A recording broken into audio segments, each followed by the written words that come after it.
Bilyon-bilyong piso. Iyon ang nasa isip ni Julian Torres habang nakatitig sa screen ng kanyang cellphone. Isang malaking dilang nakasalalay sa isang tawag. Isang kumpanyang ilang taon na niyang gustong makuha. Ngunit mayroong isang tunog na sumisira sa kanyang konsentrasyon. Isang mahinang hikbi. Sa una, sinubukan niyang huwag itong pansinin. Isa lamang itong istorbo. Isang bagay na wala sa lugar sa mamahaling kapihan kung saan niya ginagawa ang kanyang mga transaksyon. Ngunit ang hikbi ay nagpatuloy, parang isang karayom na paulit-ulit na tumutusok sa kanyang tainga hanggang sa naging isang pamilyar na tunog ito mula sa isang madilim na sulok ng kanyang alaala. Ang iyak ng isang bata. Biglang nawala ang mga numero sa kanyang isipan. Ang bilyon-bilyong piso ay naging abo. Napilitan siyang itaas ang kanyang tingin. Sa kabilang mesa isang babae ang abala sa kanyang cellphone, tumatawa ng malakas habang may kausap. Sa tabi nito, isang maliit na batang babae, marahil ay nasa 7 o 8 taong gulang, ang nakayuko. Ang buhok nito ay magulo, ang damit ay tila lumang-luma na, at ang katawan ay napakapayat. Nakatingin ang bata sa isang slice ng chocolate cake sa mesa, na para bang iyon ang pinakamahalagang bagay sa buong mundo. At mula sa mga mata nito, tahimik na dumadaloy ang mga luha. Kumuyom ang panga ni Julian. Hindi niya alam kung bakit, pero isang galit ang biglang umakyat sa kanyang dibdib. Isang galit na matagal na niyang hindi naramdaman. "Brenda, gutom na po ako." Narinig niyang bulong ng bata. Ang boses ay halos hindi marinig. Ang babae, si Brenda, ay ibinaba ang kanyang cellphone. Ngumiti ito, isang nangiting matamis ngunit may lason. "Hindi ka ba kumain sa bahay? Ang takaw-takaw mo talaga, Sofia. Manahimik ka dyan." "Pero hindi niyo po ako binigyan ng almusal kanina." Pakiusap ng bata na ang pangalan pala ay Sofia. Nakita ni Julian kung paano nagbago ang mukha ni Brenda. Ang peking ng ngiti ay nawala. Napalitan ng ini. Kinuha nito ang baso ng tubig na may yelo sa mesa. Inakala ni Julian na ibibigay niya ito sa bata. Ngunit hindi. Sa isang mabilis at walang awang kilos, ibinuhos ni Brenda ang malamig na tubig sa platito kung nasaan ang cake, binabasa ang tinapay at ginagawang putik ang icing. "Ayan, kainin mo yan kung gusto mo." Humigpit ang pagkakahawak ni Julian sa kanyang cellphone hanggang sa muntik na itong mabasag.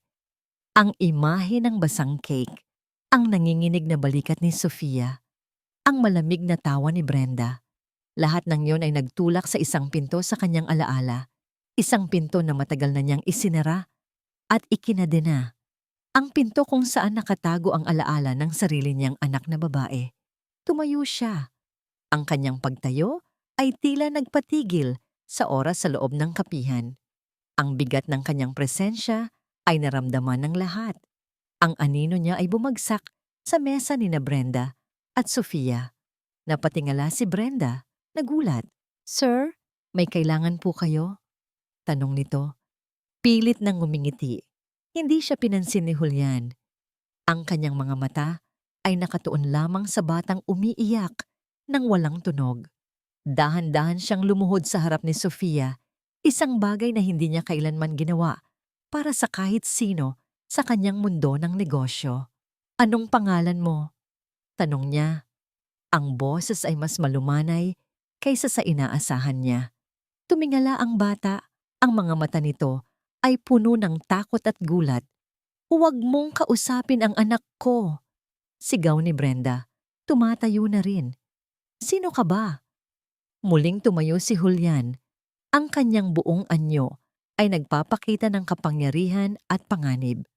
Tumingin siya kay Brenda at sa isang tingin lang, naramdaman ng babae ang isang panginginig sa kanyang buong katawan. Ang mga mata ni Julian ay malamig, walang emosyon, pero sa ilalim nito ay isang nagbabagang galit. "Mula ngayon," sabi ni Julian sa isang boses na tila kayang magpayanig ng pader, "hindi mo na siya anak." Bago pa man makasagot si Brenda, maingat ngunit mabilis na binuhat ni Julian si Sofia. Ang gaan ng bata, ay tila isang dagok sa kanyang puso. Naramdaman niya ang panginginig nito sa kanyang mga braso. Anong ginagawa mo? Ibaba mo siya. Naglakad si Julian patungo sa labasan, dala-dala ang bata. Hindi niya pinansin ang mga taong nakatingin, ang mga bumubulong. Nang malapit na siya sa pinto, isang malakas na sigaw ang umalingaw-ngaw sa buong kapihan. Isang sigaw na puno ng pagkukunwari at kasinungalingan. Tuloong! Kinikidnap niya ang anak ko! Ang katahimikan sa loob ng kanyang mamahaling sasakyan ay mas nakakabingi kaysa sa sigaw ni Brenda sa kapihan. Sa tabi niya, sa passenger seat, si Sofia ay nakaupo na parang isang estatwa. Ang tanging gumagalaw ay ang kanyang dibdib sa mabilis at mababaw na paghinga. Hindi ito tumitingin sa kanya, hindi ito tumitingin sa labas. Ang mga mata nito ay nakatutok lamang sa kanyang mga kamay na mahigpit na magkahawak sa kanyang kandungan. Napahawak si Julian ng mahigpit sa manibela. Sanay siyang magbigay ng utos, sanay siyang kontrolin ang mga sitwasyon. Ngunit ngayon, sa unang pagkakataon, sa loob ng maraming taon, hindi niya alam kung ano ang dapat gawin. Nagpadalos-dalos siya. Ginawa niya kung ano ang sa tingin niya ay tama. Pero ngayon, ano na ang kasunod? Dumating sila sa kanyang penthouse. Ito ang tuktok ng mundo para sa kanya. Isang palasyo ng salamin at bakal na sumisigaw ng kapangyarihan. Ngunit nang bumukas ang pinto ng elevator at pumasok sila sa malawak na sala, nakita ni Julian ang kanyang tahanan sa paningin ng isang bata. Ito ay malamig, malaki, at nakakatakot. Kaagad na tumakbo si Sofia sa isang sulok, sa likod ng isang malaking sofa na para bang nagtatago mula sa isang halimaw. Doon siya umupo, niyakap ang kanyang mga tuhod at naging mas maliit pa. Napabuntong hininga si Julian. Inutusan niya ang kanyang mga kasambahay na maghanda ng pagkain, ang pinakamasarap na pagkain na kayang bilhin ng pera. Sopas, manok, kanin, prutas, at isang cake na mas malaki pa kaysa sa nakita nila sa kapihan. Inilapag niya ito sa isang maliit na mesa malapit kay Sofia. Kumain ka, sabi niya. Ang kanyang boses ay mas parang isang utos kaysa isang pakiusap. Umiling lang si Sofia, hindi tumitingin sa kanya. Masarap yan, pilit ni Julian. Pakiramdam niya ay isa siyang hangal. Hindi katulad ng cake kanina, walang magbubuhos ng tubig dito. Umiling ulit ang bata. Ang panginginig ng kanyang mga balikat ay mas lumakas. Napahilamos si Julian sa kanyang mukha. Paano niya mapapakain ang isang batang ayaw kumain? Paano niya mapapatahan ang isang batang ayaw magsalita? Pumunta siya sa kanyang study at tinawagan ang kanyang abogado, si Attorney Robles. Ang pagkalito niya ay napalitan ng pamilyar na galit. Robles, kinahan ba? Simula niya, ang boses ay matigas at walang pasensya. Mayroon akong bata dito. Gusto kong makuha ang full custody. Gawin mo ang lahat. Hindi mahalaga kung magkano. Narinig niya ang pag-aalinlangan sa kabilang linya. Sir Julian, hindi po ganoon kadali ang proseso. Gawin mong madali. Putol ni Julian. Ang pangalan ng ina ay Brenda. Alamin mo ang lahat tungkol sa kanya. I want her buried in lawsuits. I want her to pay. Ibinaba niya ang tawag. Sa sandaling iyon, naramdaman niya ulit ang kontrol. Ito ang mundo niya. Ang paggamit ng pera at kapangyarihan para makuha ang gusto niya. Gabi na. Inayos niya ang isang guest room para kay Sofia. Ang kama ay malambot. Ang mga kumot ay mamahal. Ngunit nang dalhin niya ang bata doon, nanatili lamang itong nakatayo sa may pinto. Takot na pumasok. Sa huli, si Julian na ang sumuko. Kumuha siya ng isang maliit na kutsyon at ilang unan at inilagay ito sa sahig ng kanyang sariling kwarto. Sa pinakamalayong sulok, itinuro niya ito. Dito, pwede ka dito matulog kung ayaw mo doon. Tiningnan ni Sofia ang kutsyon. Pagkatapos ay tumingin sa kanya. Mayroong pag-aalinlangan sa mga mata nito, ngunit mayroon ding bahagyang sinag ng pasasalamat. Dahan-dahan, parang isang mailap na hayop, lumapit ito at humiga. Mahigpit na yumakap sa isang unan na para bang iyon ang kanyang kaligtasan. Sinubukan ni Julian na magtrabaho. Binuksan niya ang kanyang laptop, tiningnan ang mga email. Ngunit ang mga salita ay lumalangoy lamang sa screen. Ang kanyang buong atensyon ay nasa maliit na anyo sa sahig. Bawat maliit na galaw, bawat paghinga, ay tila isang malakas na tunog sa katahimikan ng gabi. Ilang oras ang lumipas. Sa wakas, ay nakatulog na rin siya sa kanyang silya. Ang ulo ay nakasandal sa malamig na salamin ng bintana. Isang mahinang ungol ang gumising sa kanya. Napabalikwas siya. Sa sahig, si Sofia ay hindi mapakali. Ang maliliit nitong kamay ay nakahawak sa kumot. Ang katawan ay nanginginig. May mga salitang binubulong sa kanyang pagtulog. "Huwag po, ayoko na. Isang bangungot." Ang puso ni Julian ay tila piniga. Isang malakas na pagnanais ang bumalot sa kanya. Ang pagnanais na gisingin ito, yakapin, at sabihing ligtas na siya. Ngunit hindi niya magawa. Nanatili siyang nakatayo sa dilim, pinapanood ang isang batang estranghero na muling binubuhay ang isang bangungot na hindi niya maintindihan. Naramdaman niya ang pamilyar na bigat ng kawalan ng magawa. Ang parehong pakiramdam na dumurog sa kanya noong gabing iyon. Maraming taon na ang nakalipas. Umupo siya sa gilid ng kanyang kama. Ilang talampakan ng layo mula sa bata. Hindi niya ito hinawakan. Hindi siya nagsalita. Nariyan lang siya, isang tahimik na anino na nagbabantay, hanggang sa ang mga pag-ungol ni Sofia ay unti-unting humina at napalitan ng isang payapang paghinga. Sa sandaling iyon, sa katahimikan ng madaling araw, napagtanto ni Julian ang isang bagay. Ang pagkuha sa bata ay ang madaling bahagi. Ang tunay na laban ay hindi sa korte o sa media. Ang tunay na laban ay kung paano bubuuin muli ang isang basag na kaluluwa.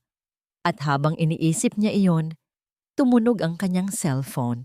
Isang tawag na magpapatunay na ang laban ay nagsimula na at siya ay nasa dehado. Sinagot niya ito. "Robles?" "Sir," sabi ng kanyang abogado. Ang boses ay apurado at puno ng pag-aalala. "Sir, Brenda just posted a video on social media. She's crying, claiming you're a powerful monster who stole her child. The video is going viral." Napatayo si Julian at naglakad patungo sa bintana. Ang kanyang mga mata ay nakatanaw sa mga ilaw ng syudad na tila hindi natutulog. Isang malamig na ngiti ang sumilay sa kanyang mga labi. Ang babaeng iyon, hinahamon siya. "Hayaan mo siya," sabi ni Julian. Ang boses ay kalmado, ngunit may nakatagong bakal. "Let her play her game. We will play ours." Ngunit sa kanyang puso, alam niyang hindi na ito isang laro. Ito ay isang digmaan.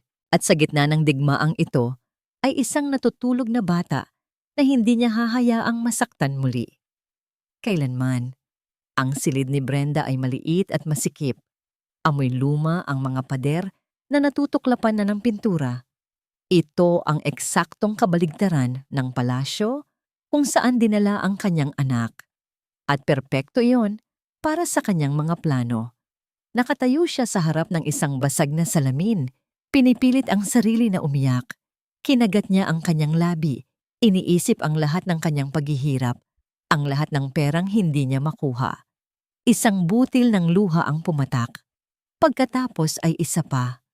Hindi pa sapat. Bulong niya sa sarili. Kailangan mas mukhang kaawa-awa. Muli siyang huminga ng malalim at sa pagkakataong ito, inalala niya ang mukha ni Julian Torres. Ang pagiging arogante nito, ang paraan ng pagtingin nito sa kanya na para siyang basura. Ang galit ay umakyat sa kanyang lalamunan at kasabay nito, ang mga luha ay bumuhos na parang ulan. Perpekto. Mabilis niyang kinuha ang kanyang cellphone. Itinayo ito sa ibabaw ng isang tumpok ng mga lumang libro at pinindot ang record button. Ang kanyang mukha sa screen ay ang larawan ng isang pusong wasak. Ang kanyang buhok ay sadyang ginulo. Ang kanyang mga mata ay namumugto. Sa likuran niya, ang malungkot na itsura ng kanyang kwarto ay nagsisilbing perpektong backdrop. Ako po si Brenda. Simula niya, ang boses ay nanginginig at basag. Ako po ay isang ina. Isang ina na ninakawan ng kanyang pinakamamahal na anak. Huminto siya. Hinayaang marinig ng kamera ang kanyang mga hikbi. Isang makapangyarihang tao, isang milyonaryo, ang kumuha sa aking Sofia. Walang awa niya itong kinuha mula sa akin sa isang kapihan. Dahil lang sa mahirap kami, inaapi niya kami. Sino po ba ang lalaban para sa isang hamak na ina na tulad ko? Ang bawat salita ay maingat na pinili. Ang bawat patak ng luha ay may layunin. Nang matapos ang video, pinatay niya ang recording. Agad na nawala ang kanyang mga luha. Ang kalungkutan sa kanyang mukha ay napalitan ng isang malamig at kalkuladong ngiti. Mabilis niyang in-upload ang video sa lahat ng social media platform na alam niya na may caption na, "Tulong, kinidnap ng isang CEO ang anak ko." Umupo siya sa kanyang kama at hinintay. Hindi nagtagal. Dumating ang mga komento. Kawawa naman si nanay. Hustisya para kay Brenda at Sofia. I-boycott ang kumpanya ni Torres. Walang puso ang mayayamang yan. Tumawa si Brenda habang binabasa ang mga ito. Ang mga tao ay napakadaling utuin. Bigyan mo lang sila ng isang kwento ng api-apihan at kakagatin nila ito ng buong buo. Pagkatapos, ginawa niya ang kanyang susunod na hakbang. Dininial niya ang numero ng isang kilalang reporter sa isang tabloid. "Hello, Minda. Si Brenda ito." "Oo, ako nga. Mayroon akong eksklusibong kwento para sa'yo. Isang kwento na magpapasabog sa buong bansa." Pagkatapos ng tawag, kinuha niya ang isang lumang litrato sa ibabaw ng kanyang maliit na mesa. Ito ay larawan ng yumaong ama ni Sofia, isang matandang negosyante na nauto niya. Hinaplos niya ang salamin ng picture frame. "Huwag kang mag-alala. Mahal." Bulong niya, ang boses ay puno ng kasakiman. "Sisiguraduhin kong lahat ng yaman mo ay mapupunta sa akin. Gagamitin ko ang anak mo para makuha ang lahat ng nararapat para sa akin." Samantala, sa kabilang dulo ng syudad, sa loob ng isang penthouse na kumikinang sa karangyaan, binuksan ni Julian Torres ang telebisyon. Ang kanyang atensyon ay agad na nakuha ng isang breaking news. Nandoon ang mukha ni Brenda, umiiyak, sa screen. Sa ilalim nito, isang malaking headline ang nakasulat. Isang tunog ng nababasag na salamin ang malingaw-ngaw sa katahimikan ng gabi. Ang baso ng tubig sa kamay ni Julian ay ngayon ay pira-piraso na sa sahig, kasama ng kanyang pasensya. Ang mga sumunod na araw ay isang impyerno para kay Julian. Ang kanyang pangalan ay nasa lahat ng balita. Ang kanyang mukha ay nasa bawat television screen. Ang kanyang kumpanya ay binabatikos online. Ang video ni Brenda ay kumalat na parang apoy. At sa mata ng publiko, siya ang halimaw. Ang kanyang cellphone ay walang tigil sa pagtunog. Mga tawag mula sa board of directors, mga partner sa negosyo, at mga abogadong nag-aalala. Ngunit para kay Julian, ang lahat ng ingay na yon ay nawawala. Sa tuwing papasok siya sa kanyang penthouse at makikita ang isang maliit na bata na tahimik na nakaupo sa sulok. Si Sofia. Sa gitna ng kaguluhan, siya ang sentro ng katahimikan. At siya rin ang pinakamabigat na problema ni Julian. Paano niya lalabanan ang isang digmaan sa labas kung hindi niya kayang manalo sa kapayapaan sa loob ng sarili niyang tahanan? Sinubukan na niya ang lahat. Pagkain, laruan, mamahaling damit. Ngunit si Sofia ay nananatiling parang isang multo, isang anino na takot sa sarili nitong liwanag. Isang hapon, habang nakatingin sa bata, isang alaala ang pumasok sa kanyang isip, ang kanyang sariling anak na babae. Mahilig itong gumuhit. Ang amoy ng krayola at papel, isang ideya, isang desperadong ideya. Iniwan niya ang lahat ng kanyang trabaho at nagpunta sa isang bookstore. Bumili siya ng lahat ng uri ng gamit sa pagguhit, mga krayola, lapis na may iba't ibang kulay, malalaking papel na puti. Pagbalik niya, inilatag niya ang lahat sa sahig ng sala. Inalis ni Julian ang kanyang mamahaling coat, niluwagan ang kanyang kurbata, at umupo sa sahig na gawa sa marmol. Pakiramdam niya ay isa siyang elepanteng sumusubok umupo sa isang upuang pambata. Kumuha siya ng isang pirasong papel at isang itim na krayola. Sinubukan niyang gumuhit ng bahay. Ang kanyang guhit ay pangit at hindi pantay. Mula sa kabilang dulo ng silid, nakita niya si Sofia na sumisilip. Ang mga mata nito ay puno ng pag-usisa. Hindi nagsalita si Julian. Nagpatuloy lang siya sa pagguhit, isang kotse, isang puno, isang aso na mas mukhang pusa. Dahan-dahan, gumapang si Sofia palapit. Kumuha ito ng isang pirasong papel at isang kulay kape na lapis at nagsimulang gumuhit. Sa kanyang sariling sulok, malayo pa rin sa kanya. Isang maliit na tagumpay. Napangiti si Julian sa kanyang sarili. Patuloy silang gumuhit sa katahimikan. Naging abala si Julian sa sarili niyang obra maestra. Isang magulong tanawin na siya lang ang nakakaintindi. Nang tumingin siyang muli kay Sofia, wala na ito. Ngunit sa tabi ng kanyang papel, mayroong isang bagay na bago. Isang maliit na bulaklak na kulay dilaw. Maingat na iginuhit sa gilid ng kanyang papel. Isang alon ng init ang dumaloy sa dibdib ni Julian. Ito ang unang pagkakataon na sinubukan ng bata na makipag-usap sa kanya. Isang maliit na bulaklak. Isang sinag ng pag-asa. Gabi na nang magligpit siya. Nakita niya ang mga papel na ginamit ni Sofia. Mayroon doong mga bulaklak, mga bahay, at mga ibon. Ngunit may isang papel na nakatupi at tila tinatago sa ilalim ng sofa. Kinuha niya ito, binuklat niya, at ang pag-asa sa kanyang dibdib ay biglang nagyelo. Ang nasa papel ay hindi bulaklak o bahay. Ito ay isang larawan na iginuhit gamit ang isang itim na krayola na mariing-mariing idiniin sa papel. Mayroong isang maliit na figura sa isang sulok, nakayuko at umiiyak. At sa gitna ng papel, may isang malaking-malaking figura. Isang babae na may magulong buhok at galit na mukha. Ang isang kamay nito ay nakataas, na para bang handa ng manakit. Ang araw sa itaas na sulok ng papel ay hindi dilaw. Itim din ito. Nanlamig ang buong katawan ni Julian. Ito ang mundo ni Sofia. Ito ang katotohanan na pilit niyang tinatakasan tuwing gabi sa kanyang mga panaginip. Ito ang ebidensya.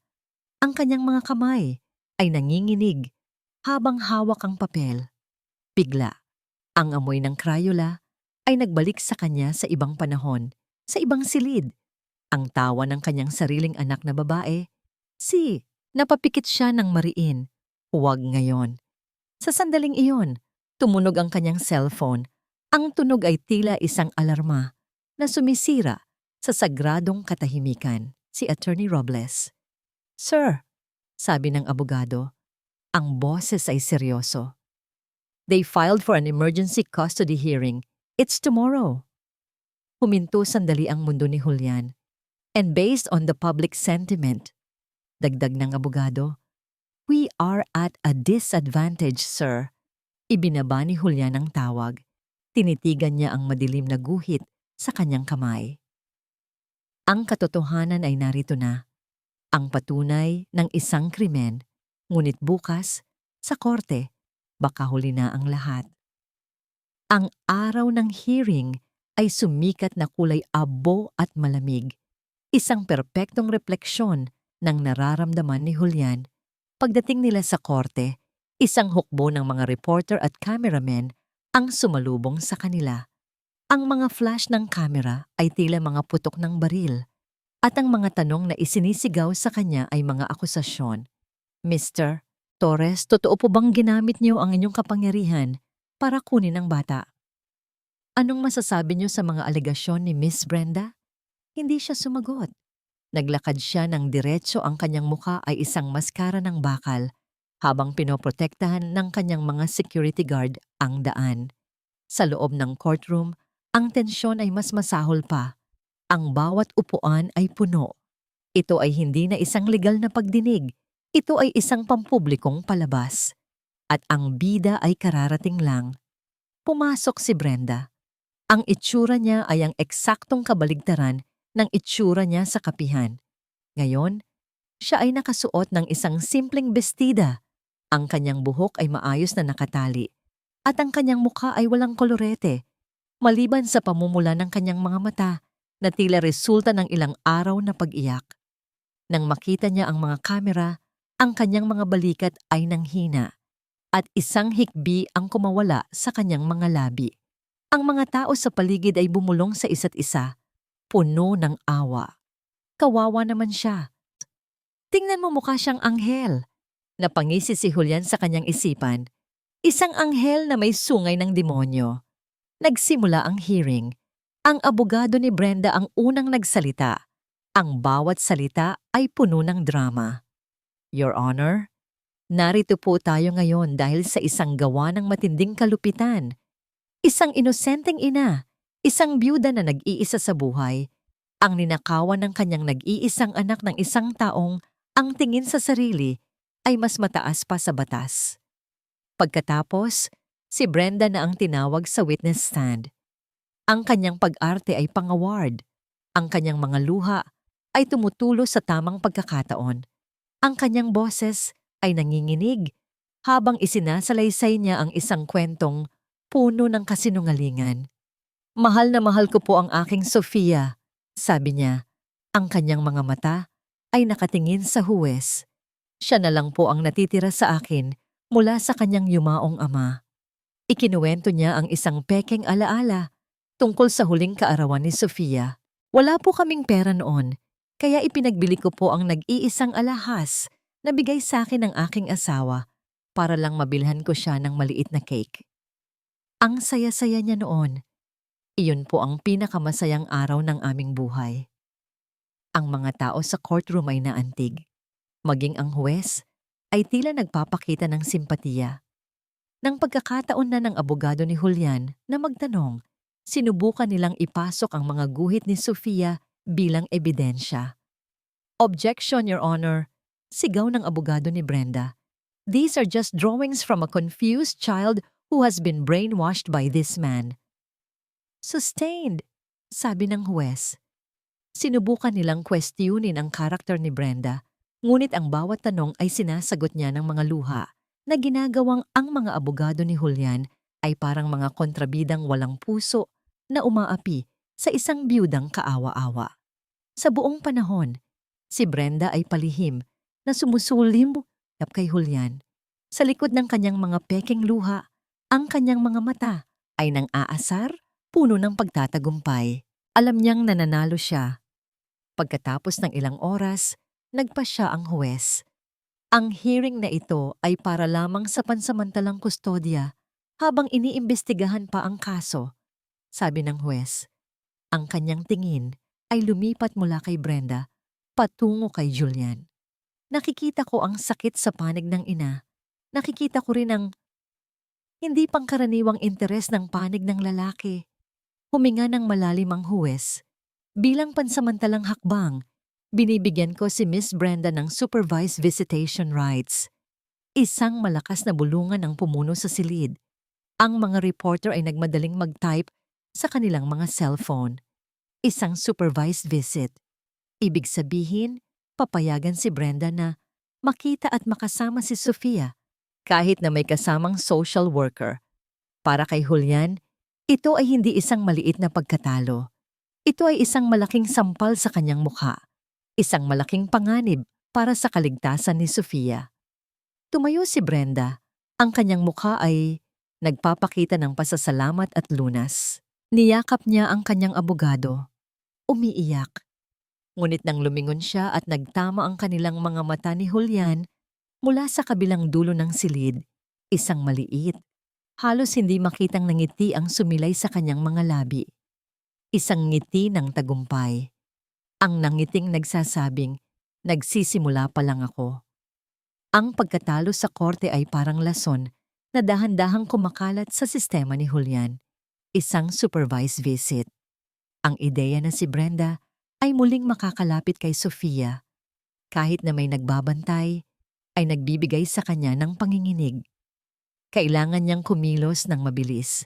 Kailangan niyang makahanap ng isang bagay na wawasak sa imahe ni Brenda bilang isang banal na ina. Hindi sapat ang mga guhit, sabi niya sa kanyang mga investigador sa isang pulong na ginanap sa kanyang opisina. Kailangan ko ng isang bagay na hindi matatawaran. Isang bagay na solid. Halungkatin niyo ang buong buhay niya. Alamin niyo kung saan siya nanggaling. Sino ang kanyang mga kaibigan. Lahat. Walang ititirang bato na hindi babaliktarin. Ang kanyang mga tauhan ay kumilos na parang mga sundalo. Sa loob ng 24 na oras, ang kanyang mesa ay napuno ng mga folder at dokumento. Mga record sa bangko, mga listahan ng tawag, mga larawan mula sa social media. Isa-isang sinuri ni Julian ang mga ito, hinahanap ang anumang kahinaan. Ngunit si Brenda ay tila malinis.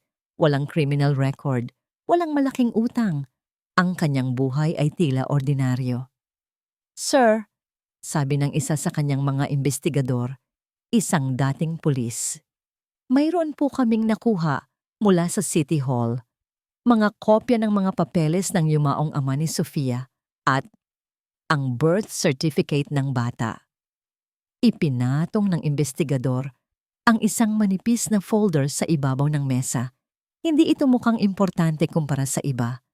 Tiningnan na namin, sabi ng investigador. Walang kakaiba.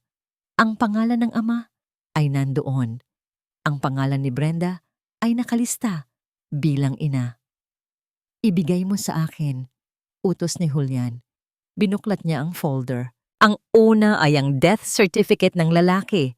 Ang pangalawa ay ang kopya ng birth certificate ni Sofia. Isang simpleng papel. Isang dokumento na naglalaman ng simula ng buhay ng isang bata. Binasa niya ang mga detalye.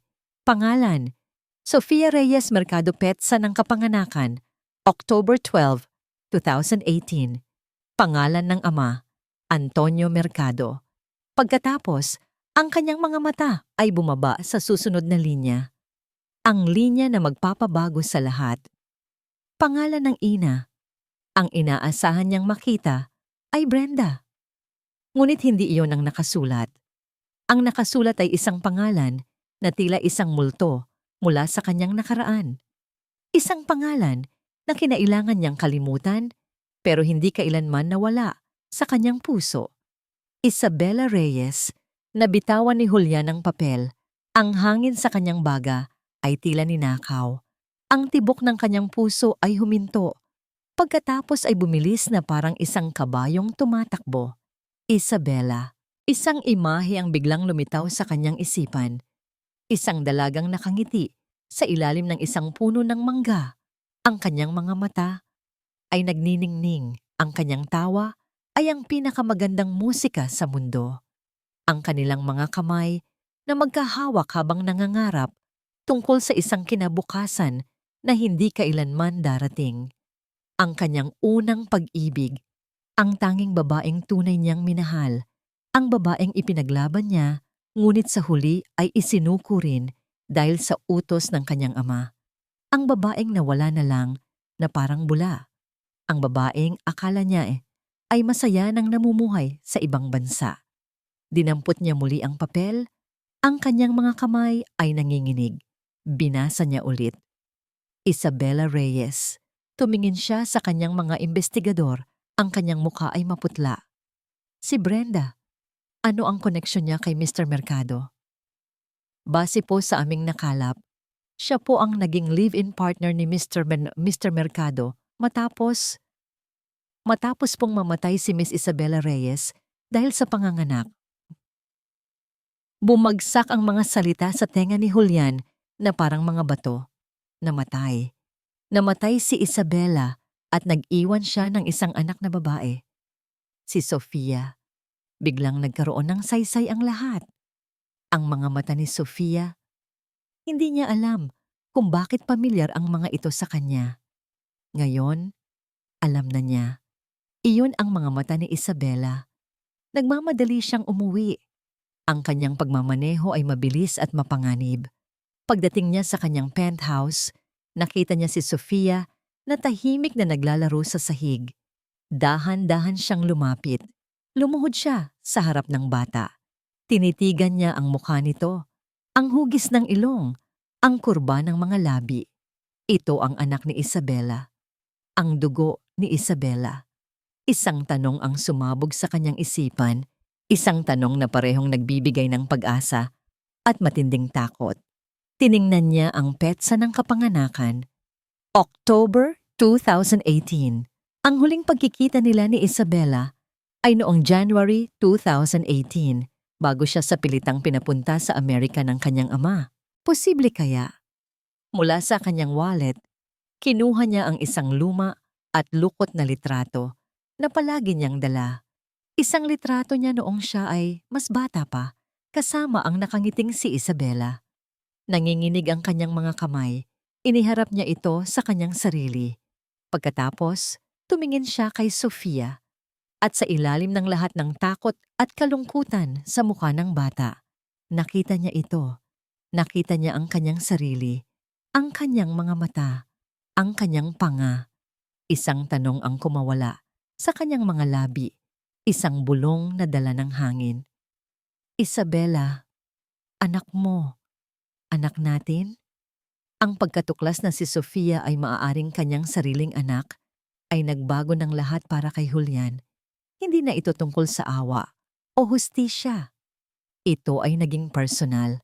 Ito ay naging tungkol sa dugo, sa nakaraan, at sa isang pangalawang pagkakataon na hindi niya inakalang darating.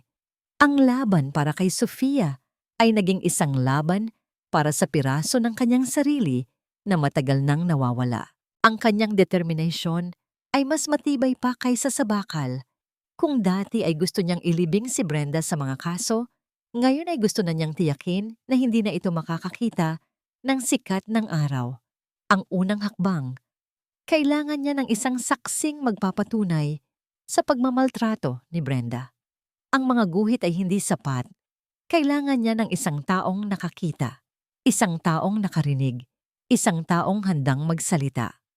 Ang kanyang mga investigador ay mabilis na kumilos. Natagpuan nila ang dating paaralan kung saan panandaliang nag-aral si Sofia bago ito itinigil ni Brenda. Kinabukasan, pinuntahan ni Julian ang paaralan. Ito ay isang maliit na pampublikong paaralan, malayo sa mga pribadong institusyon na kanyang pinupondohan.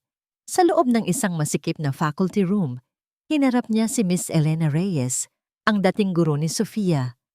Si Miss Elena ay isang babaeng nasa katanghaliang gulang. Ang kanyang mukha ay nagpapakita ng pagod, ngunit ang kanyang mga mata ay may kislap ng kabaitan. Sa simula, halata ang kanyang takot. Wala po akong alam, sir," sabi niya. Iniiwasan ang tingin ni Julian. Mabait na bata po si Sofia at si Aling Brenda. Palagi po siyang nasa PTA meeting. Alam ni Julian na nagsisinungaling ito. Ang takot sa kanyang mga mata ay hindi takot sa isang CEO. Ito ay takot sa isang bagay na mas malalim. Hindi niya ginamit ang kanyang karaniwang paraan ng pananakot o pag-aalok ng pera. Sa halip, umupo siya sa isang maliit na upuan sa harap ng guro. Ginagawa ang sarili na mas maliit, hindi gaanong mapanganib. Miss Reyes, simula niya. Ang kanyang boses ay kalmado at puno ng sinseridad. Hindi po ako narito bilang si Julian Torres na CEO. Narito po ako bilang isang taong nag-aalala para kay Sofia. Ipinakita niya sa guro ang isa sa mga madilim na guhit ng bata. Nakikita niyo po ba ito? Alam kong nakita niyo na ito dati. Alam kong nakita niyo ang mga pasa, ang kalungkutan sa kanyang mga mata. Pakiusap, tulungan niyo akong tulungan siya. Nakita ni Julian ang pag-aalit sa loob ng guro. Ang kanyang mga kamay ay nagsimulang manginig. Ang kanyang mga mata ay napuno ng luha. Natatakot po ako, bulong niya. Ang babaeng iyon? Si Brenda. Hindi niyo po siya kilala.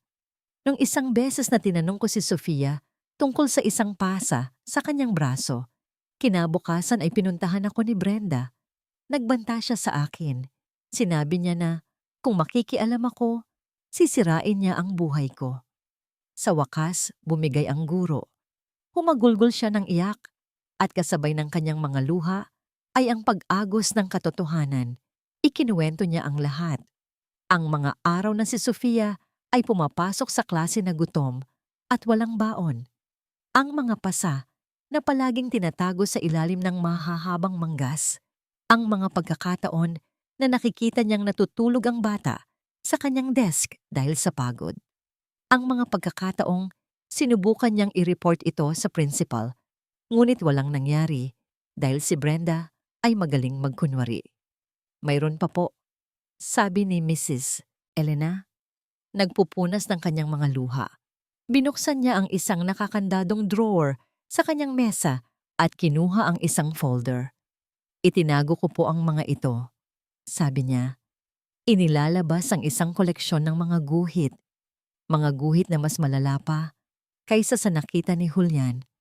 Mga figura na walang mukha, mga bahay na nasusunog, at paulit-ulit na imahe ng isang babaeng may galit na mga mata at nakataas na kamay.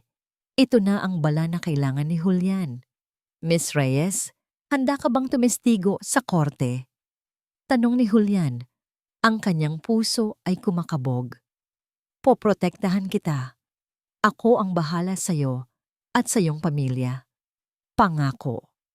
Tumingin ang guro sa mga guhit. Pagkatapos ay tumingin siya kay Julian. Ang kanyang mga mata ay puno ng bagong tapang. Para po kay Sofia, sabi niya, tumatango. Oo, gagawin ko po. Nakahinga ng maluwag si Julian. Sa wakas, isang pag-asa. Nagpasalamat siya sa guro at umalis na may pakiramdam ng tagumpay. Ngunit hindi niya alam, ang kanilang pag-uusap ay may nakarinig. Isang utility worker na nagwawalis sa labas ng faculty room na palihim na nag-text sa isang numero. Nang makalayo na ang sasakyan ni Julian, tumunog ang cellphone ni Miss Elena. Isang mensahe mula sa isang numerong hindi rehistrado.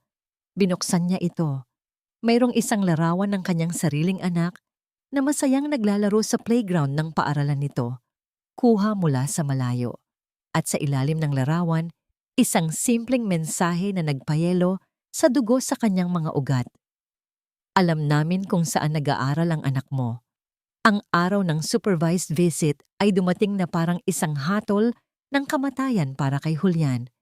Ginawa ito sa isang neutral na lugar, isang maliit na silid sa isang family services center na may mga laruan sa dingding at isang malaking salamin sa isang gilid kung saan nanonood ang isang social worker. Ang silid ay dapat na maging masaya, ngunit para kay Julian, ito ay parang isang hawla. Pumasok si Brenda na may dalang isang malaking ngiti at isang kahon na nakabalot sa makulay na papel. Sofia, anak, na-miss ka ni Mama. Sabi niya, ang kanyang boses ay sobrang tamis na nakakasuya. Agad na nagtago si Sofia sa likod ng mga binti ni Julian. Ang maliit nitong kamay ay mahigpit na nakakapit sa kanyang pantalon. Hindi pinansin ni Julian si Brenda. Lumuhod siya sa harap ni Sofia. Okay lang, bulong niya. Nandito lang ako. Hindi ako aalis. Nagsimula ang pagbisita. Sinubukan ni Julian na makipaglaro kay Sofia gamit ang mga building blocks. Sa unang pagkakataon, nakita niyang bahagyang ngumiti ang bata habang itinatayo nila ang isang tore. Isang maliit na ngiti, ngunit para kay Julian, ito ay parang sikat ng araw. Nakita ito ni Brenda. At ang inggit sa kanyang mga mata ay hindi maitago. Alam niyang kailangan niyang sirain ang sandaling iyon. May regalo ako sa iyo, anak. sabi ni Brenda. Binubuksan ng kahon. Mula sa loob, kinuha niya ang isang bagay na nagpatigil sa paghinga ni Sofia. Isang manika. Hindi ito ordinaryong manika. Ito ay isang porselanang manika na may malalaki at blangkong mga mata na salamin. Ang ngiti nito ay tila nakapinta ng permanente. Isang ngiting nakakatakot. Ang mukha ni Sofia ay biglang namutla. Ang bahagyang ng ngiti ay nawala. Napalitan ng purong takot. Nagsimula siyang umurong. Ang kanyang mga mata ay hindi maalis sa manika. Naalala mo ba siya, Sofia? Tanong ni Brenda. Dahan-dahang inilalapit ang manika sa bata. Si Princess Annabelle, palagi mong gustong kalaro, di ba? Tanda mo ba? Kapag hindi ka mabait, inilalagay natin siya sa kwarto mo sa gabi para bantayan ka. Ang bawat salita ay isang patalim. Alam ni Julian na may madilim na kwento sa likod ng manikang yon. Hindi, ungol ni Sofia. Ang kanyang katawan ay nanginginig. Itinulak ni Julian ang manika palayo. Itigil mo yan, sabi niya kay Brenda. Ang kanyang boses ay mababa at puno ng pagbabanta. Ngunit huli na ang lahat. Ang takot ni Sofia ay sumabog. Humagulgol siya ng yak. Isang malakas, nakakabinging iyak ng isang batang nasa matinding panganib. Itinulak niya palayo si Julian at, sa pagkalito at takot, tumakbo siya. Tumakbo siya patungo sa nag-iisang pamilyar na tao sa silid bukod kay Julian, kahit na ito pa ang pinagmumulan ng kanyang takot. Tumakbo siya patungo kay Brenda. Yumakap si Sofia sa mga binti ni Brenda. Ang kanyang mukha ay nakasubsob sa damit nito. Ang kanyang buong katawan ay nanginginig. Agad na niyakap ni Brenda ang bata. Ang kanyang mukha ay nagpapakita ng peking pag-aalala. Shh, anak, okay lang. Nandito na si Mama. Hindi ka niya sasaktan, sabi niya habang nakatingin kay Julian na para bang siya ang kontrabida. At sa sandaling iyon, isang serye ng mga flash ang kumislap mula sa labas ng bintana ng silid. Lumingon si Julian at nakita ang mga mukha ng mga reporter na nakadikit sa salamin.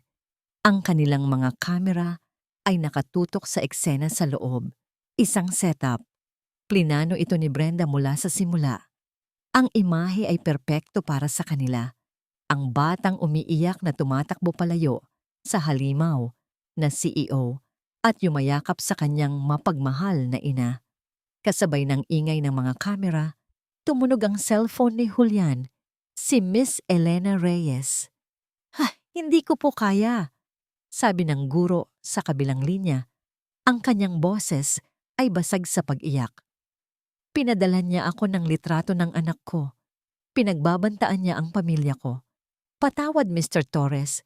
Hindi ako pwedeng tumestigo. Patawad. Ibinaba ng guro ang tawag. Nakatayo si Julian sa gitna ng silid. Napapaligiran ng mga guho ng kanyang mga plano. Ang kanyang saksi ay umatras na. Ang bata na ipinaglalaban niya ay nasa mga bisig na ng kanyang kaaway. At ang buong mundo ay nanonood. Hinuhusgahan siya. Ilang minuto lang ang lumipas, tumawag si Attorney Robles. Ang boses nito sa telepono ay ang tunog ng isang ganap na pagkatalo. Sir, they've filed a restraining order against you based on today's incident. Ginamit nila ang mga litrato. Ang huwes ay nag-issue na ng order. Huminto sandali ang abogado. Tila nahihirapang sabihin ang mga susunod na salita.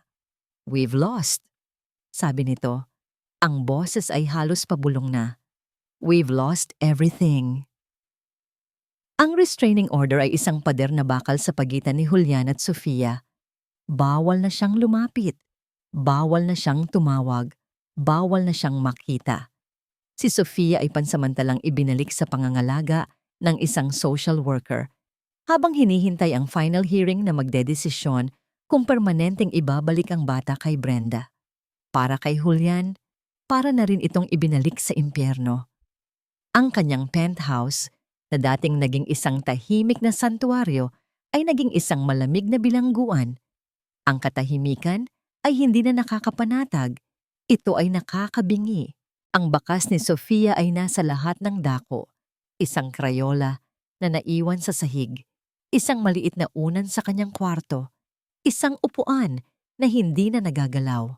2 araw siyang hindi pumasok sa opisina. 2 araw siyang nakaupo sa dilim ng kanyang sala, nakatingin sa syudad sa labas, ngunit wala talagang nakikita. Ang pakiramdam ng pagkatalo ay mas mabigat kaysa sa anumang pagkalugi sa negosyo na naranasan niya. Nawala ang kanyang anak noon dahil sa isang aksidente na hindi niya mapigilan. Ngayon, mawawala ulit siya ng isang anak, hindi dahil sa tadhana, kundi dahil sa sarili niyang kapabayaan. Dahil minamaliit niya ang kalaban, dahil inakala niyang kayang bilhin ng pera ang lahat. Gabi na ng 2 araw. Nakaupo si Julian sa sahig, nakasandal sa sofa, ang kanyang isip ay blanko. Ang enerhiya na nag-alab sa kanya nitong mga nakaraang linggo ay ganap na nawala. Sumuko na siya. Hindi niya napansin ang pagbukas ng pinto. Isang social worker, si Mrs. Santos, ang pumasok, kasama ang isang maliit na anino sa likod niya. Mr. Torres, sabi ng babae, ang kanyang boses ay malumanay. Mayroon lang akong kailangang kunin na mga gamit ni Sofia at may isang taong gustong makita ka. Tumingala si Julian. Nakatayo sa may pinto si Sofia. Nakasuot ito ng ibang damit, ngunit ang takot sa kanyang mga mata ay pareho pa rin. Ngunit sa pagkakataong ito, mayroong ibang bagay doon. Isang bakas ng pag-aalala. Tiningnan ni Sofia ang magulong anyo ni Julian, ang hindi ahit na mukha, ang lukot na damit, ang walang buhay na mga mata. Dahan-dahan, humakbang ito palapit sa kanya. Bawat hakbang ay puno ng pag-aalinlangan. Huminto ito ilang talampakan mula sa kanya. Ang mga maliliit nitong kamay ay pinipilipit ang laylayan ng kanyang damit. Hindi nagsalita si Julian. Wala na siyang lakas. Hinintay na lang niya itong umalis ulit. Ngunit hindi ito umalis. Sa halip, lumapit pa ito. At sa isang kilos na hindi kailanman inaasahan ni Julian, iniabot ni Sofia ang kanyang maliit na kamay at maingat na ipinatong ito sa ibabaw ng kamay ni Julian na nakapatong sa kanyang tuhod. Ang kanyang paghawak ay magaan na parang balahibo ng ibon, ngunit para kay Julian, ito ay parang isang kidlat na gumising sa kanyang buong katawan. Tumingin siya sa bata. Ang mga mata ni Sofia ay nakatitig sa kanya, puno ng isang emosyon na hindi pa niya nakikita dati. Isang uri ng pag-unawa. Pagkatapos, isang bagay na milagroso ang nangyari.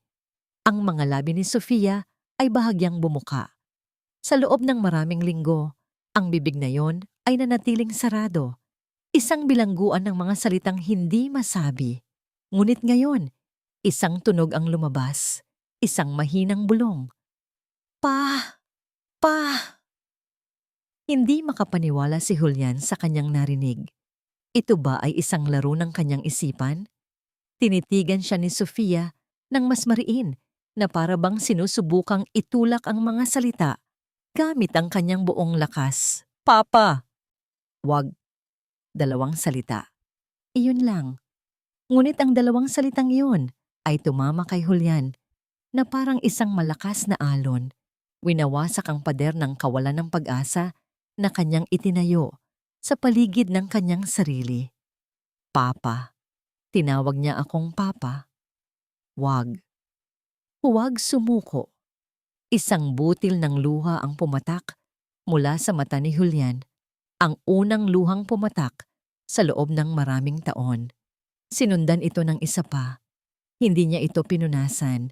Hinawakan niya ang maliit na kamay ni Sofia at marahan itong pinisil. Hindi! Bulong niya pabalik. Ang kanyang boses ay garalgal. Hindi ako susuko. Pangako. Isang maliit na ngiti ang sumilay sa mga labi ni Sofia. Isang tunay na ngiti. At sa ngiting iyon, nakita ni Julian ang lahat ng dahilan para lumaban. Sa sandaling iyon ng katahimikan, tumunog ang kanyang cellphone. Isang ingay mula sa labas ng mundo na pilit sumisira sa kanilang sandali. Sa pagkakataong ito, hindi niya ito binaliwala. Dahan-dahan niyang kinuha ang cellphone habang hawak pa rin ang kamay ni Sofia. Isang hindi pamilyar na numero. Sinagot niya, "Hello? Si Mr. Julian Torres po ba ito?" Tanong ng isang boses sa kabilang linya. Ito ay boses ng isang lalaki. Medyo kinakabahan. "Ako po yung investigador na inutusan niyo." "Anong kailangan mo?" Tanong ni Julian. Ang kanyang atensyon ay nakatuon pa rin kay Sofia. "Sir," sabi ng lalaki, at narinig ni Julian ang pananabik sa boses nito. "May nahanap po kami. Isang bagay na malaki. Napakalaki." Biglang naging alerto si Julian. "Ano ang ibig mong sabihin?" "Ang kasal po ni Brenda at Mr. Antonio Mercado. Sinuri po namin ang mga record sa bawat city hall sa buong bansa."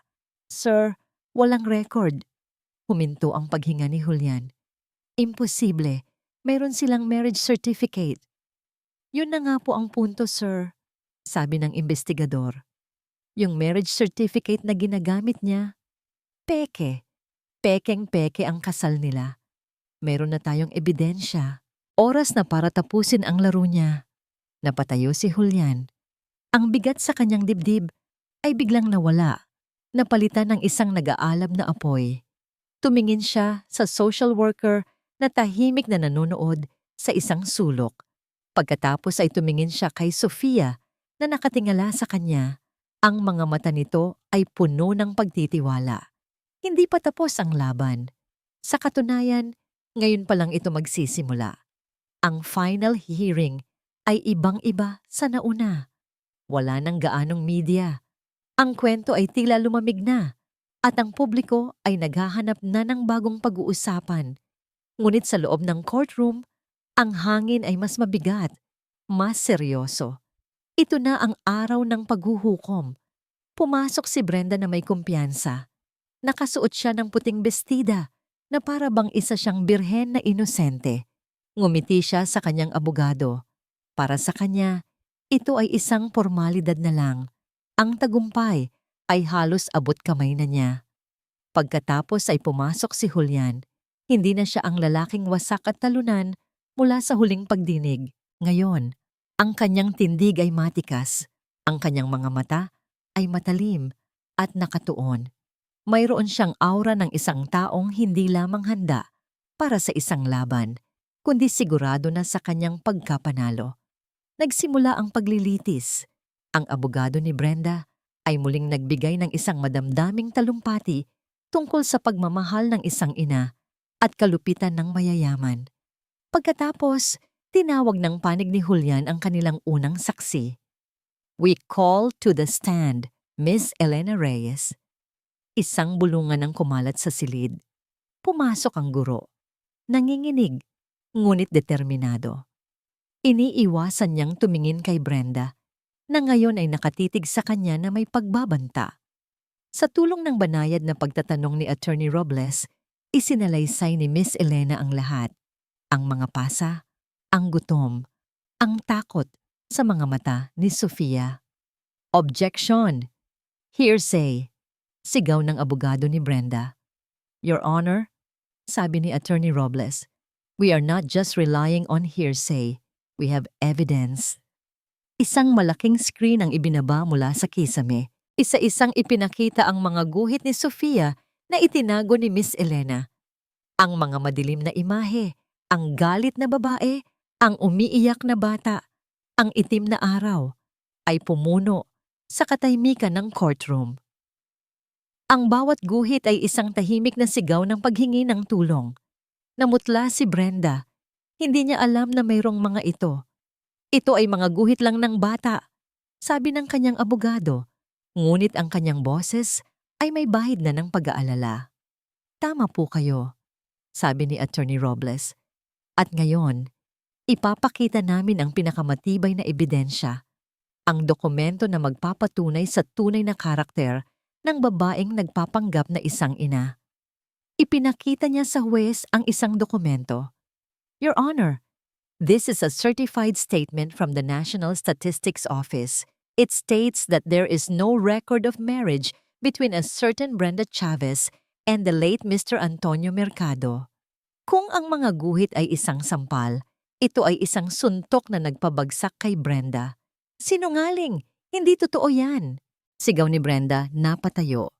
Ang kanyang maskara ng pagiging kaawa-awa ay biglang nabitak. Mayroon po kaming marriage certificate! Giit ng kanyang abogado. Iwinawagay-way ang isang papel. Isang pekeng marriage certificate. Kalmadong sagot ni Attorney Robles. At ang pamimeke ng pampublikong dokumento, Your Honor, ay isang malubhang krimen. Lalo na kung ginawa ito para makuha ang mana ng isang yumaong tao. Doon na sumabog si Brenda. Ang lahat ng kanyang pagkukunwari ay nawala. Napalitan ng purong, walang halong galit. Kasalanan niyo itong lahat. Sigaw niya, itinuturo si Julian. Dumating ka at sinira mo ang lahat ng plano ko. Dapat sa akin ang perang yon. Pinaghirapan ko yon. Plano? Tanong ng huwes. Ang kanyang boses ay malamig na. Oo, ang matandang iyon. Pinaikot ko siya sa aking mga daliri. At ang batang iyan, lumingon siya at tiningnan si Sofia na nasa pangangalaga ng isang social worker sa isang sulok. Siya ay isang pabigat, isang walang kwentang bata na kamukha ng patay niyang ina. Isang malakas na gasp ang umalingaw-ngaw sa courtroom. Si Brenda mismo ang umamin sa kanyang mga kasalanan. Sa harap ng lahat, ang kanyang galit ay ang naging kanyang sariling bitag. Natahimik ang lahat. Si Brenda ay humihingal. Ang kanyang dibdib ay umaakyat baba. Ang kanyang mukha ay puno ng pagkamuhi. Huli na nang mapagtanto niya ang kanyang sinabi. Ang huwes ay dahan-dahang itinaas ang kanyang gavel. Ang tunog ng pagbaba nito ay tila isang kulog. Isang beses, 2 beses, 3 beses.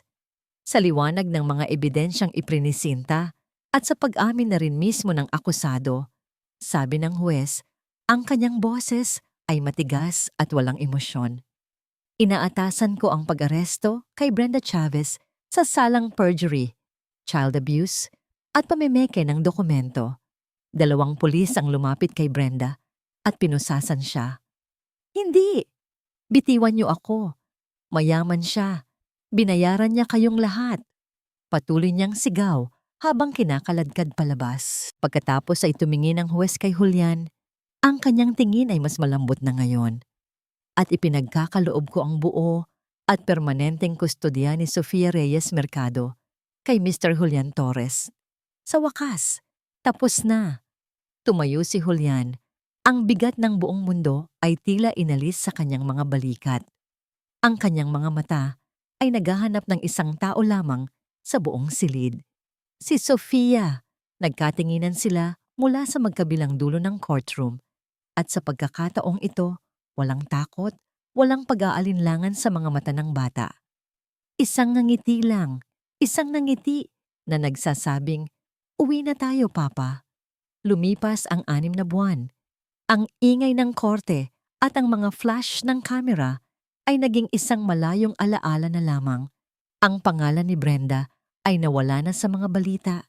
Naging isa na lamang numero sa loob ng bilangguan. Ang mundo ay nagpatuloy sa pag-ikot. Ngunit para kay Julian at Sofia, ang mundo ay nagsimula lang muli. Isang maaraw na hapon ng Sabado. Wala sila sa isang malamig na penthouse o sa isang magulong opisina. Sila ay nasa isang malawak na parke, sa ilalim ng lilim ng isang malaking puno ng akasya. Mas mataas pa, Papa. Mas mataas pa. Ang boses na yon, isang boses na puno ng tawa at kagalakan, ay musika sa pandinig ni Julian. Tumingala siya at nakita si Sofia sa isang duyan. Ang kanyang mga binti ay nakataas. Ang kanyang buhok ay lumilipad kasabay ng hangin. Siya na ngayon ay ibang bata. Ang kanyang mga pisngi ay mas mabilog. Ang kanyang mga mata ay nagniningning. At ang kanyang katawan ay puno ng enerhiya na dati wala. Hindi na siya ang anino na nagtatago sa sulok. Siya ay liwanag. Okay, okay, last na to. Baka lumipad ka na papuntang buwan yan. Biro ni Julian habang tinutulak muli ang duyan nang may ngiti sa kanyang mga labi.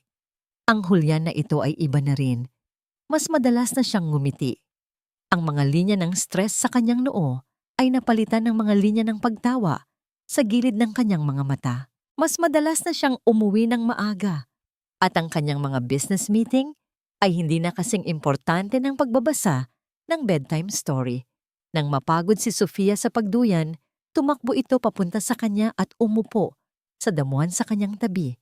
May inabot itong isang pirasong papel. Para sa'yo, Papa. Kinuha ni Julian ang papel. Isa itong guhit. Hindi na ito itim at madilim. Ngayon, ang papel ay puno ng kulay. Mayroong isang malaking bahay na may pulang bubong.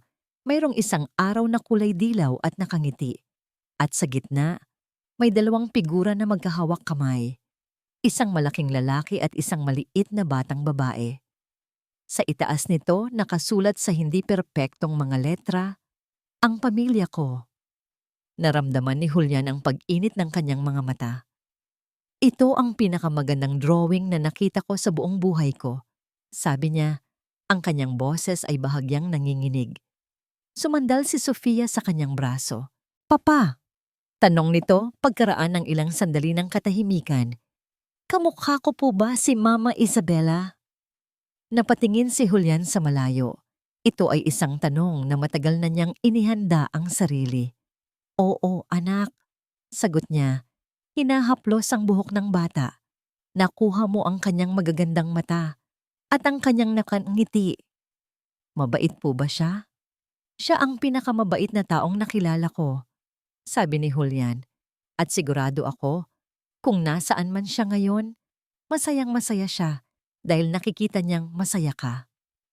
Tumingala si Sofia sa kanya. Ang kanyang mga mata ay seryoso. "Pero masaya po ako kasi nandito ka." Pagkatapos, sa isang kilos na puno ng pagmamahal at tiwala, yumakap ito ng mahigpit sa kanya. "Mahal kita, Papa."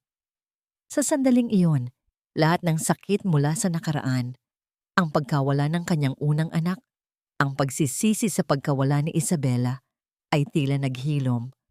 Ang butas sa kanyang puso na matagal nang naroon ay napuno. Niyakap niya si Sofia pabalik, idinikit ang kanyang pisngi sa ulo nito at pumikit. Ang pagiging ama, natutunan niya, ay hindi nagmumula sa dugo. Nagmumula ito sa pagpiling manatili, mag-alaga at magmahal ng walang kondisyon. Tumingin siya sa asul na kalangitan na para bang nakikipag-usap sa isang taong naroroon. "Salamat, Isabela," bulong niya sa hangin. "Aalagaan ko siya."